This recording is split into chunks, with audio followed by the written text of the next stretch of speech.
Hello there, everyone. Welcome back to the Showing Up to Your Life podcast and YouTube channel. My name is Art Burns, and I am, as always, very, very excited to be here with you today. And I have some really cool practices to share with you today. I know that I had mentioned on yesterday's podcast and YouTube video that I would share a couple of stories with you, and that I think that can happen on another day because. As much as I do want to share some of my stories of anger and overwhelm with you, in the hopes that it will maybe resonate with some people and that it will make you understand that you know it's not all lost. You know, like nobody. Because once you hear some of my stories, you're gonna know that I have come a really, really long way, and if, you know, it's really solidly under the category, if I can do it, you can do it. If I can do it, anyone can do it. But as much as I would like to share these stories with you, and I will at some point soon, a couple of things happened this morning in conversations and emails that I've been receiving and stuff that kind of are inspiring me to share with you instead a couple of really important practices, okay?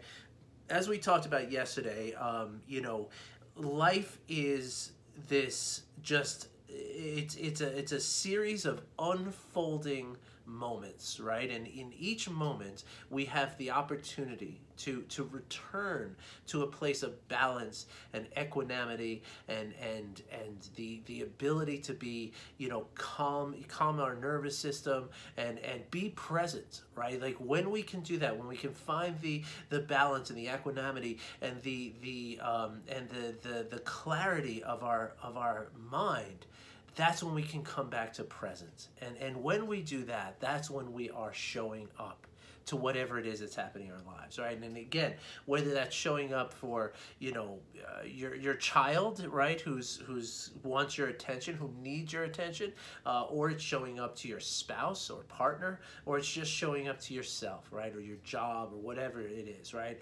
The ability to be here now, right? That's the key to everything. Because once we can do that, now all kinds of other opportunities open up for us, right? From that place of presence, right? But when we're not in that place of presence, and I'm very sorry to tell you that most people are not in that place of presence, right? The vast majority of people are not in that place of presence. I use a very important statistic here quite a bit on these recordings that 77% of American adults deal with chronic stress, meaning every single day they're getting into the stress response in their body, right? So you can bet, and that is, by the way, a pre-COVID statistic, okay? So that number is likely to be far higher now than it was before COVID. So it could be even 90-something% of American adults who are experiencing chronic stress. And what that means, right? What chronic stress means is essentially that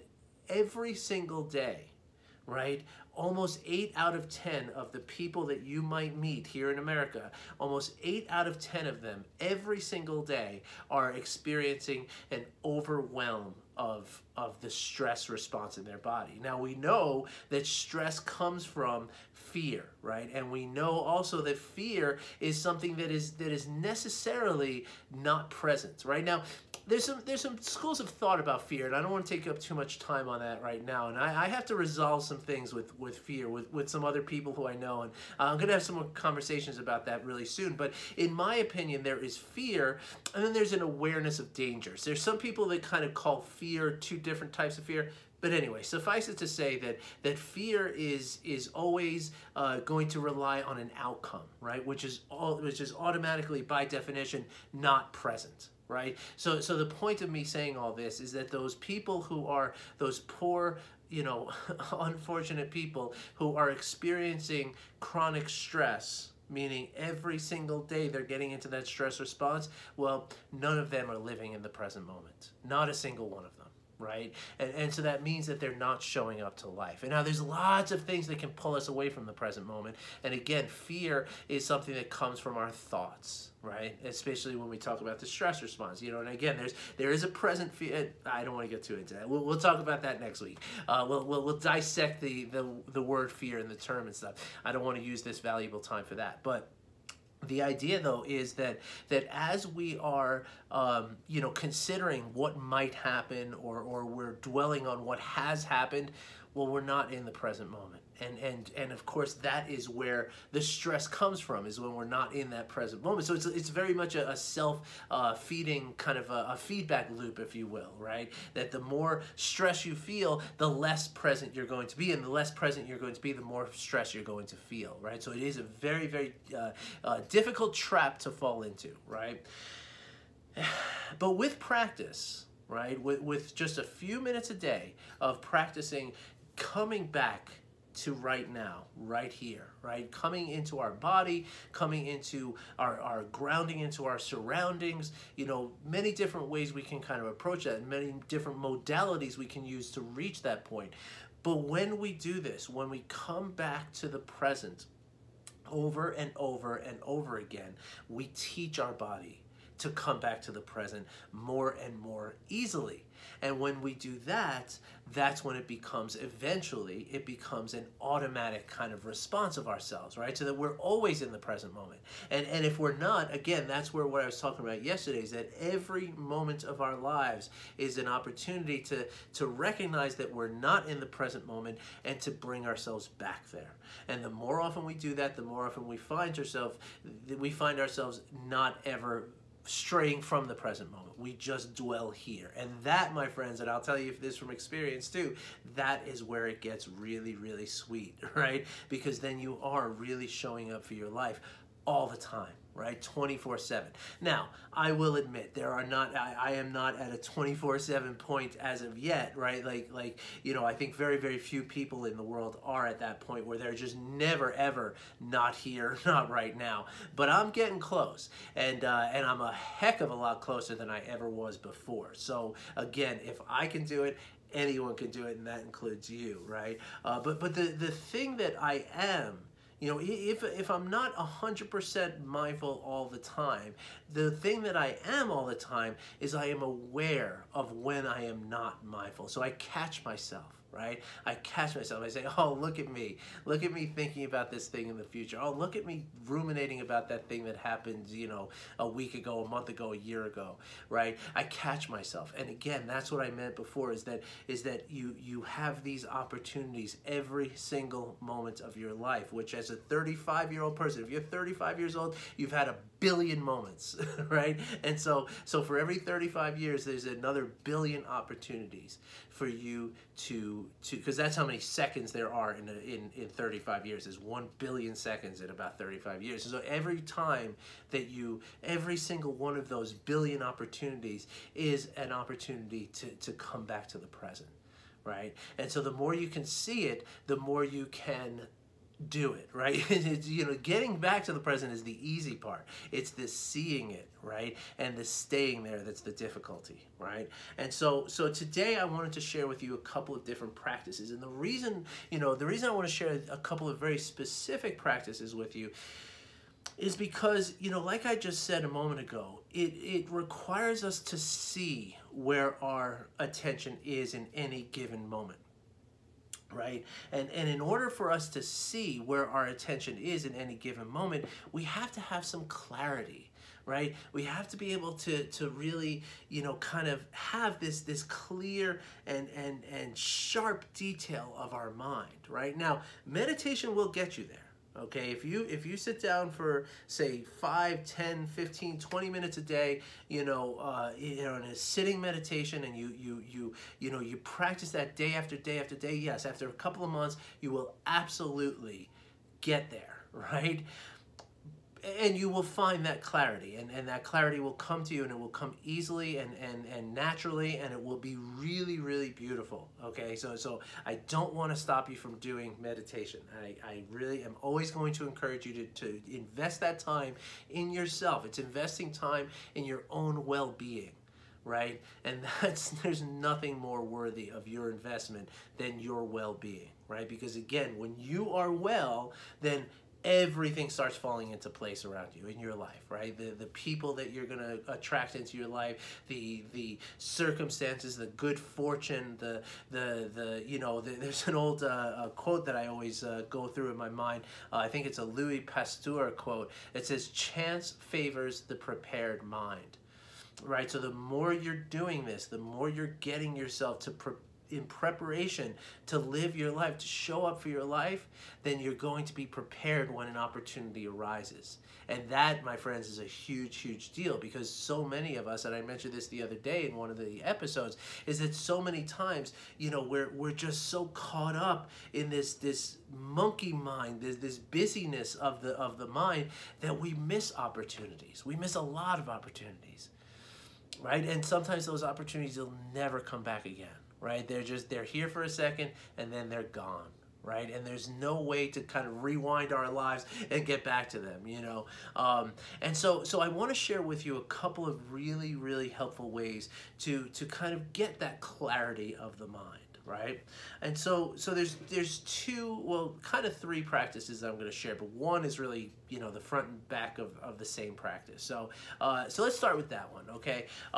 There's a wonderful practice called Name It to Tame It, right? Now, this has been shared to me, with me by several different places, right? Several different people. I've heard about this from Tara Brach. I've heard about it from Dr. Dan Siegel and Dr. Tina Payne Bryson. I think Dr. Tara Brach also is appropriate too. I believe she has that title. She's a PhD, so let's call her Dr. Brach, and some others, right? So Name It to Tame It is this idea that, of course, a lot of what creates the busy mind that we have is often referred to as the monkey mind, right? Where that term comes from, monkey mind, is, picture you're looking at a house. It's nighttime, and you're looking at a house from outside, from like the front, from the street, right? And you're looking into this house, and every window that you see, there's no window shades, and every window has a light on in that room, right? So the house is all lit up. And as you stand there watching it, you see there's a little monkey, right? And the monkey will pop up in the upstairs window and just like kind of look around real quick, and then he'll disappear. And then he'll pop up in the downstairs left side window, and then just for a few seconds, then he'll disappear. And then he'll pop up right in the middle, and then he'll disappear again. And he just keeps bouncing over, bouncing all over the place. That's how we describe the monkey mind, and that's how our minds can be, right? The untrained mind is very, very much like that. And the more we have going on in our lives, the more that is likely to happen, right? Is that monkey mind just jumping all over the place. We can be thinking about so many different things seemingly at once. It's not that you're thinking about everything at once. You actually are just boom, boom, boom, boom, boom, very quickly shifting from one thing to the other. And of course, this alone will create a level of anxiety and stress in us, right? And so there's a couple of really great ways to kind of manage that. But again, one of the influences of that monkey mind is kind of dysregulated emotions, right? The emotions that we're feeling, right? The emotions of fear, the emotion of anger, the emotion of grief, of shame, all these different emotions can contribute to that activity of the monkey mind, right? And so the brain, the way the brain is constructed, right, is in two separate hemispheres. And pardon me if you've heard this before, but it might be, maybe I'll say something differently today that'll really click with you. So it's worth listening again. So don't touch that dial, as they used to say when I was a kid. The brain is made up of two separate hemispheres, and they are literally separate. They're just attached to each other with these very, very microscopic size fibers that attach the two. So you could easily pull them apart, right? It's not like you would have to cut them. They are literally independent of one another. And so the right side of the brain is the part of the brain that's responsible for our emotions, right? It's the like I tell people often, I told my client earlier, that the right brain is the hippie artist in us all, right? That's the part of the brain that's attached to the universe and thinks in terms of metaphor and illustration, and it wants to create art, and it wants to create music, and it wants to sing, and it wants to dance, right?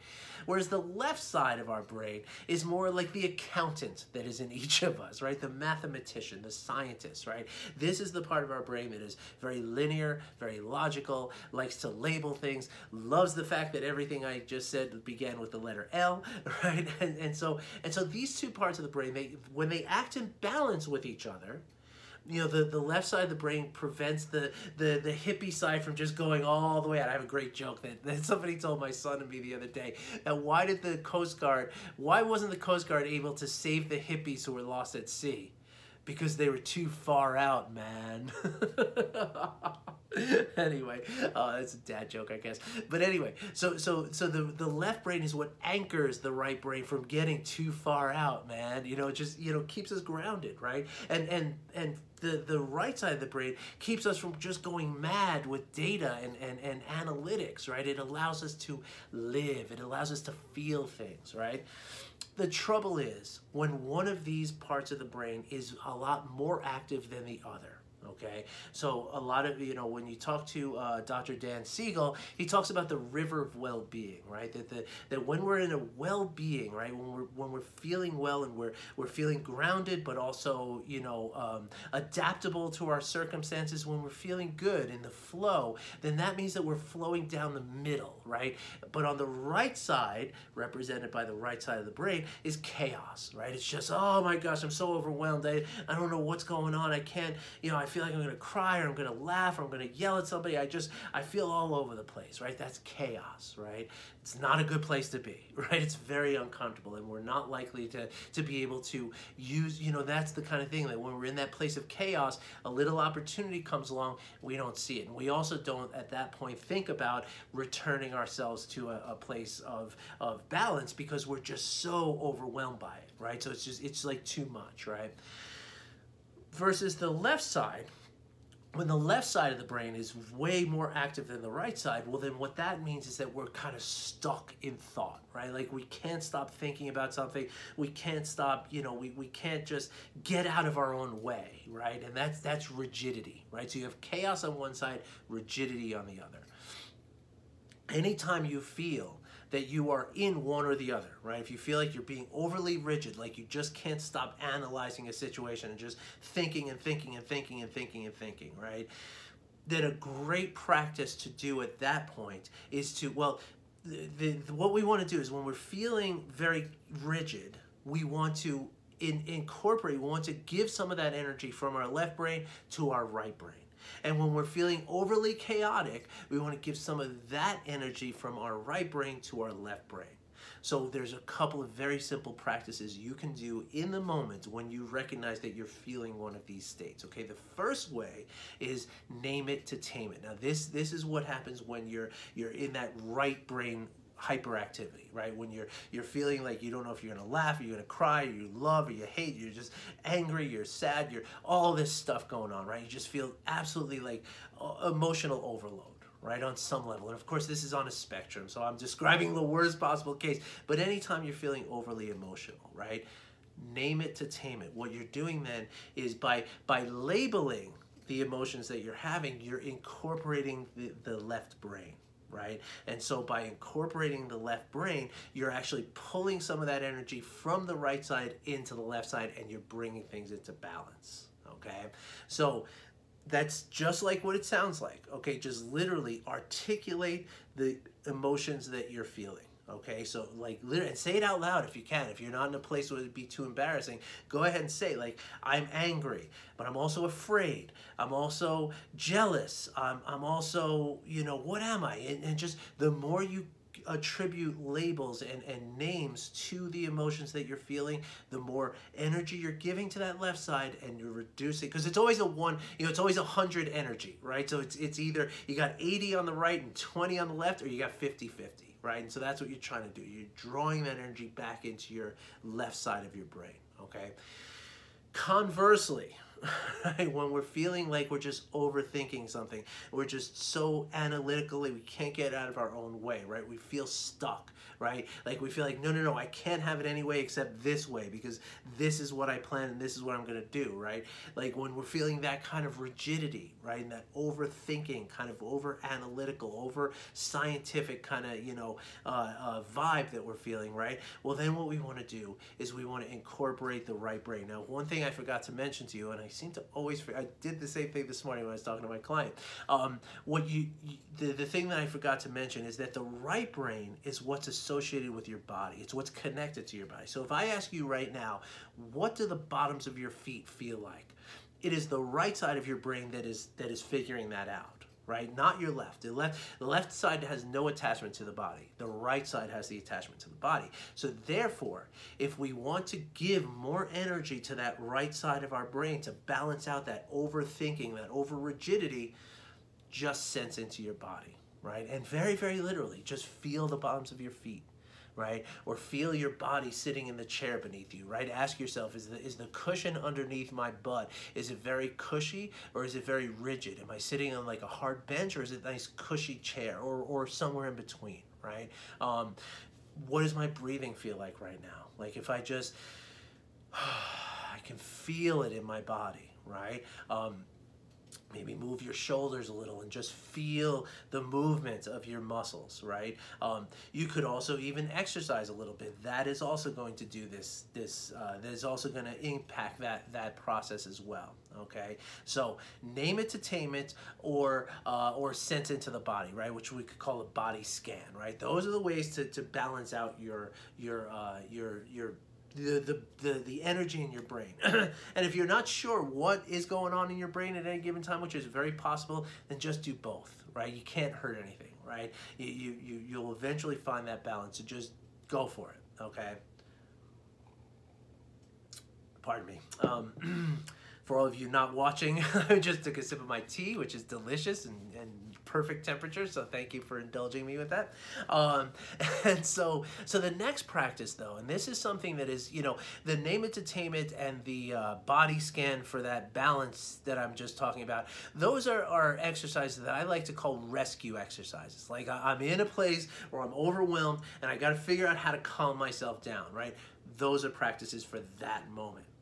This next practice is much more of a preventative kind of thing, which again, these three practices taken together or separately are going to help to facilitate the process of your meditation. So remember, it's not about replacing the daily meditation or the mindfulness practices that I talk about here, right? Even the compassion practices and the pause and the formal meditation, and even just paying attention to what you're doing at any given moment, right? These things are very, very important still. But this practice I'm about to tell you about helps to facilitate that. You could almost look at it as priming the mind for these other states, right, and these other modalities of practice, right? And what I'm talking about is simply journaling, right? Now, so many people have this, well, let's put it this way. There's so many different sort of attributes that we give to journaling, right? Like, everybody had a diary at some point, we think of journaling. Everybody has an opinion about journaling, it seems, right? And so, and I'm willing to concede that they're all right, right? And that's fine. But let me just explain to you why it is that journaling is so helpful. And believe me, I have, each one of these books I think has like 192 pages in it, and I have filled up like 4 or 5 of these in the last couple of years, right? So this is my journaling, right? Every single day. Well, I got some pages to go on that one.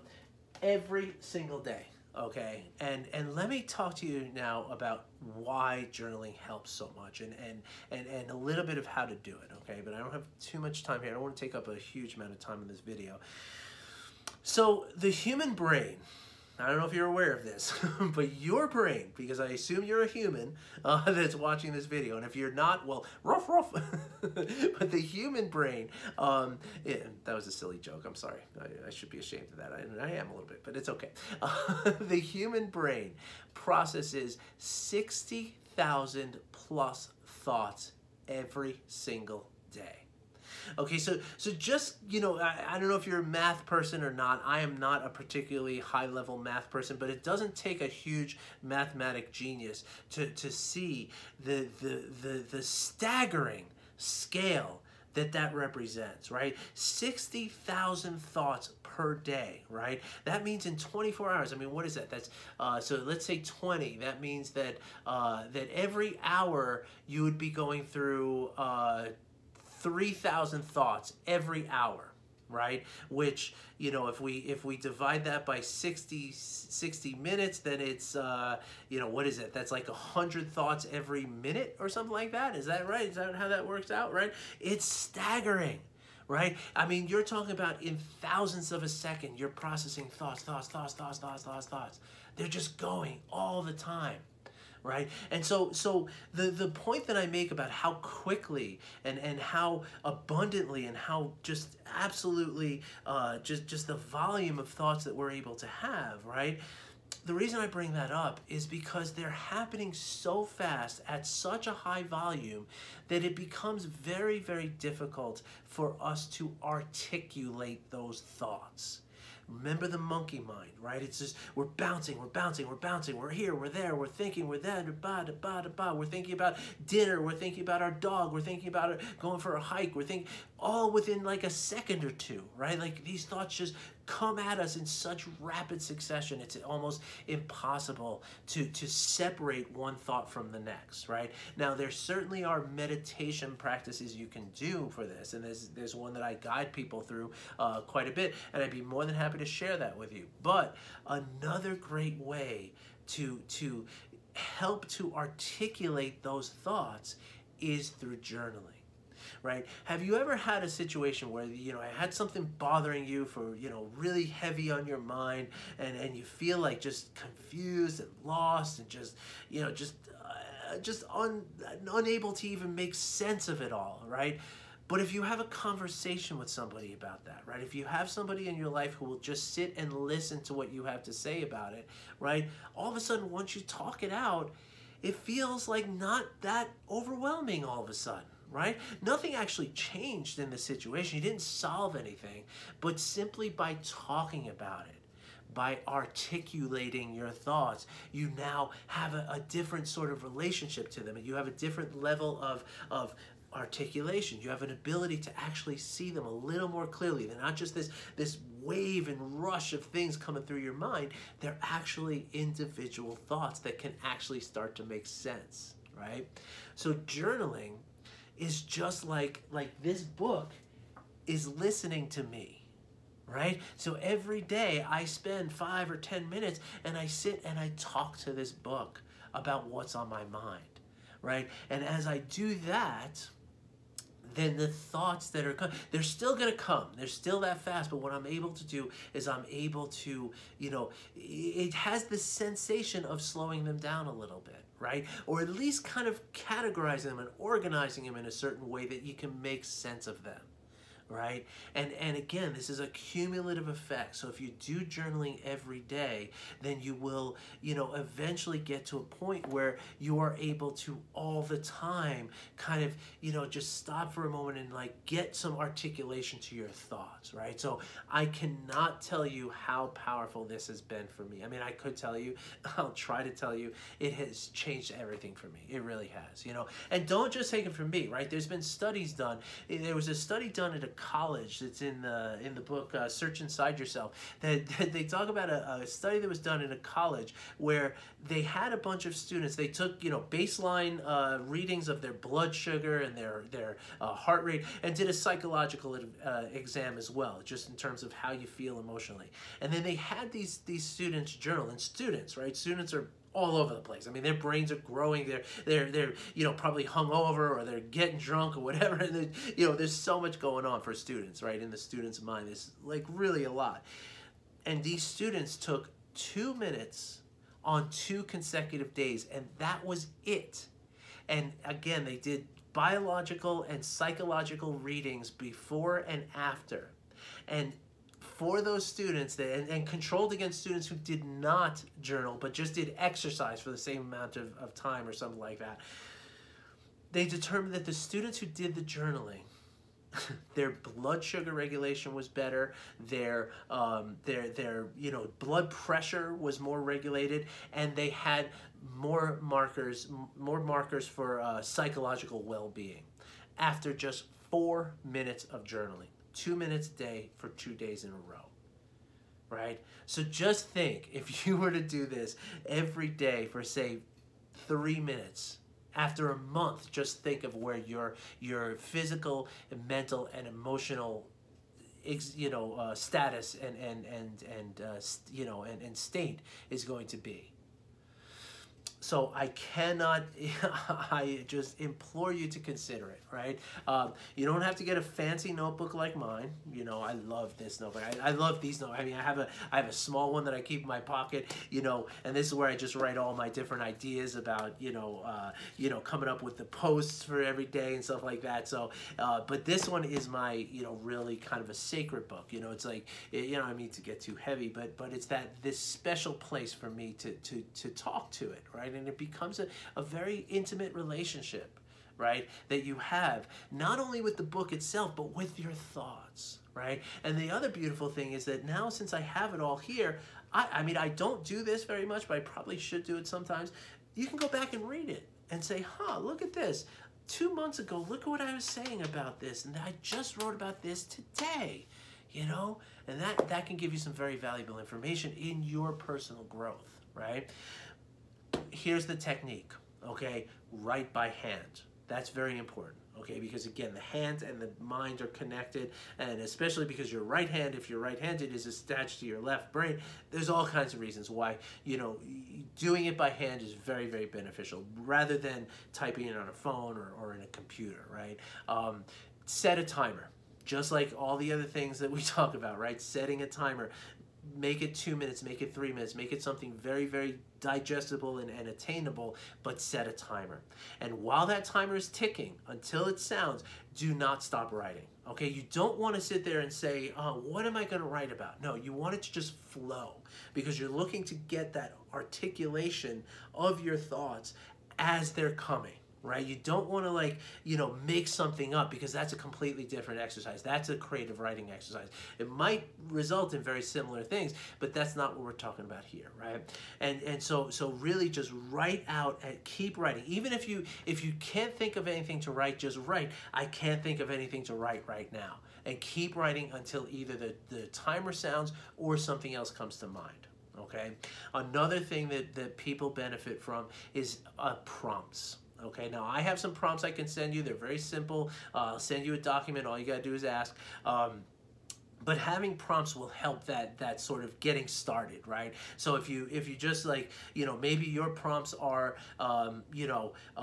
what's up with my marriage, or something like that, right? And just write about your marriage, write about how you feel about your partner, whatever it is, right? Or you could use this series of prompts that I have.